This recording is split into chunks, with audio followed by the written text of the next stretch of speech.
this morning's newspaper. Holmes, have you read this article about you? No, Watson, not yet, and I won't have time to. Read it before you leave. It's outrageous. If you insist.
Prince Woodville, French culinary expert and bagpipe player, might be our next king.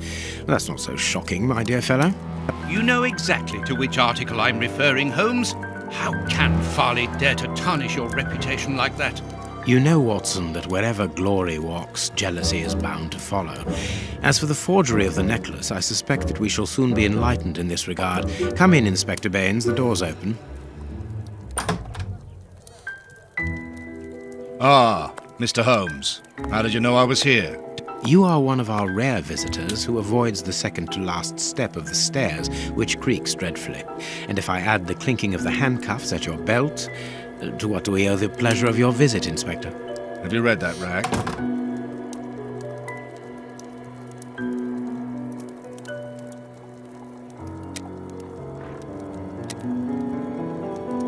Inspector, can you explain this slander?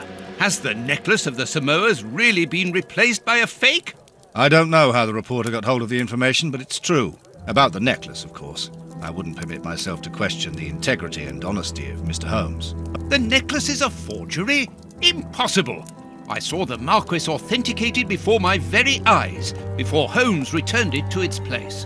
Mr. Holmes, the Marquis believes Osmond Farley's theory. I shouldn't be surprised if the reporter isn't behind all this slander about you. He's a freelancer, well known for his explosive and subjective articles. In any case, the Marquis assures us that you were the last person to have the necklace in your hands. Let's return to the Marquis's house, Holmes. I'm sure that we'll have no trouble in taking apart this theory. It is unnecessary. Such allegations collapse on their own, like one of Mrs. Hudson's soufflés. Let us leave the police to solve this problem and turn our attention to the matters in hand. Perhaps you are right, Holmes. Inspector, I assume that you have the fake necklace with you. It's why you're here. Your superiors would like me to examine it. Indeed. They would like you to confirm or deny putting this fake in the box. Can't that wait? I must go to the house of Lord Peregrine Maitland, the Bishop of Knightsbridge. And the Marchioness? She is beside herself. Without the necklace, her marriage is compromised. It is the principal item of a young woman's dowry. What a lovely marriage. Holmes, forgive me for insisting, but don't you want to examine the fake jewellery? Watson, I have an appointment, and it's out of the question that I arrive late. It will only take you a couple of minutes. You really must quell the suspicions put forward in this appalling article. If you will allow me, Inspector? Be my guest. Very well.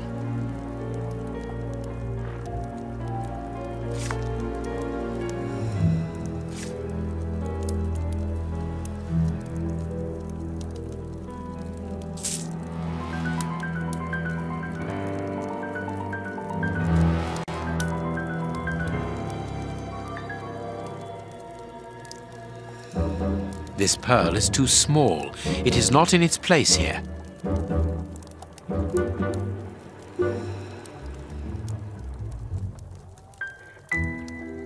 This pearl is a different color.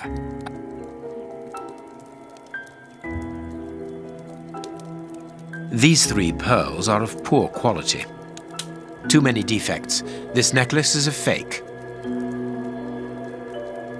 This is nothing but a vulgar copy, and at a glance it would appear that the forger has intended for it to be seen as such. How could we have been fooled by such a blatant imitation? I don't understand. Yes, how is it possible? Holmes, do you have a theory about this? I have absolutely no idea. You insisted that I examine the necklace, and I have done so. Now it is important that I keep my appointment. I'm sure, Inspector, that you will throw some light on this affair. Holmes. You may accompany me, Watson, if you care to do so. Goodbye, gentlemen. I'll keep you informed as to my inquiries. Goodbye, Inspector. You mentioned a bishop, didn't you? Are we going to his home? Yes, the Bishop of Knightsbridge. I put his address on our map of London on my desk. Would you get it for me, please? All right, Holmes.